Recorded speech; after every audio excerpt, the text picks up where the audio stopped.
All right, traders, what's up? This is the watch list video for Friday, November 11th.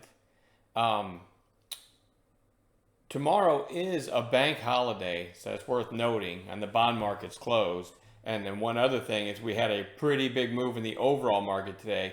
So those things combined, it could be kind of a dull day. We'll see. But bank holidays, I've seen both. I've seen it be boring, and I've seen it where everyone's home and comes out of the woodwork and tries to trade, and it can be crazy. But usually after a big day in the market, the Dow was up like 1,200 points today. Usually you get kind of a boring day. We'll see. I guess the inflation numbers were better than expected, and so which then gets people thinking, okay, the rate hikes are going to stop and all that, and the market just went nuts and a lot of things squeezed. Certainly an interesting day, but sadly CPI was announced in pre-market, as it always is, at 8:30, an hour before the open. So a lot of things made a pretty big move before the open, right?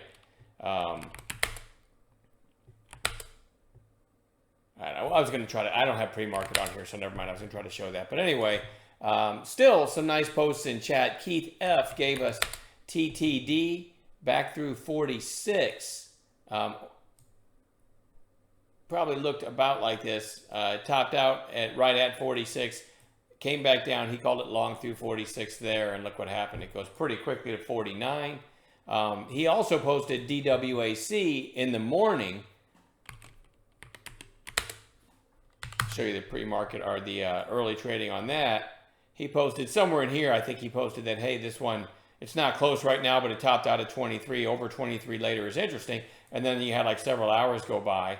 And then we did our 2 o'clock, hey, what are y'all watching? And I'm one of them that said, I reiterated Keith's post that I like this back through 23. This is just my recap for those that weren't there, right? Kind of rolls over here, then comes back up, breaks 23, and pretty quickly to 24.50. I mean, it happened. I sold 95% of my shares over 24 after buying it at 23. So that was kind of cool.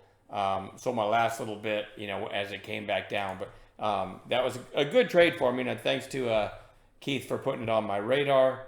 And then what else? Nick C gave Amazon back through 93. So it looked like this and started to curl back up. He liked it back through 93, which is the red to green with the high of day not very far above. And it just went nuts too. Went to 98.69, so almost $6 a share. Pretty cool call right there too. So there was some good stuff, even though the big move was made in the pre-market. So anyway, there's some highlights.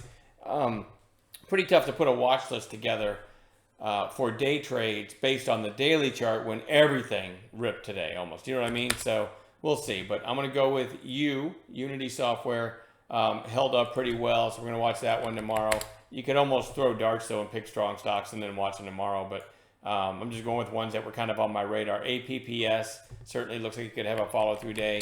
DWAC, had the big rip, and then lower high, and another lower high. This one is, found support again on the gap where it gapped up. The day gapped up. It had, kind of retested those lows this morning and found support. So DWAC, certainly worth watching tomorrow. CGC is one of the pot stocks. I like the looks of this chart. Pop back here to 383, right here, 389. And so you kind of have this, inverse head and shoulders or a 1 month cup and handle. You can look at it a few different ways, but definitely want to watch that one. And I want to watch Tilray TLRY, which is kind of coiled too. So there's a couple pot stocks, especially if that group gets moving. Both those charts look pretty good. TASK popped here to 22.54. Looked like it was rolling over, and then today right back up, topping out at 22.14. That one goes on long watch.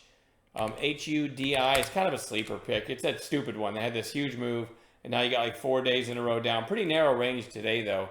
But I'm going to keep it on bounce watch. GTLS, big 2 days down.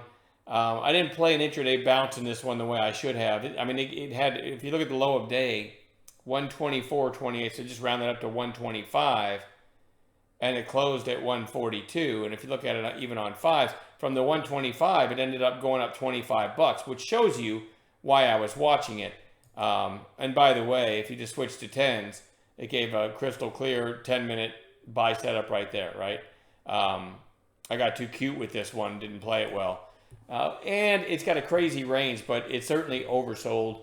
I always say when I have something that I'm watching for a bounce play, I like to look for an initial sell-off in the morning and try to catch a reversal. So, we'll see what happens. But if GTLS gives a bounce play setup, I'll probably throw a little bit of money at it. NTRA isn't all that clean chart-wise. Had that nasty day yesterday, and then today took out yesterday's low, but found support. Of course, it was a strong tape, too, for the market. So, I don't know. Because I watched it coming into today, no trades in it, I'm going to watch it again tomorrow. I'm looking at the chart, though. I'm not in love with it. RUN, I forgot to talk about this one. I called RUN in the 5 buy zone. Those of you playing the whole number 80s, 80s pullback play got filled in the 2880s, right? And then it went from there, went all the way almost back to high of day, went to 31.23, but the entry was literally right here in that 5 buy zone. Went up more than a couple bucks anyway, I know.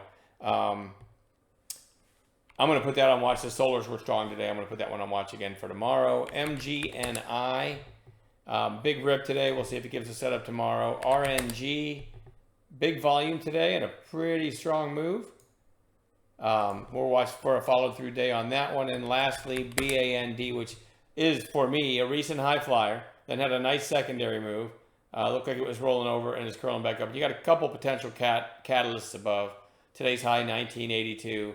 And then the most recent high, not that far away at 2089. And I like the volume push here. So that one's worth keeping on watch too.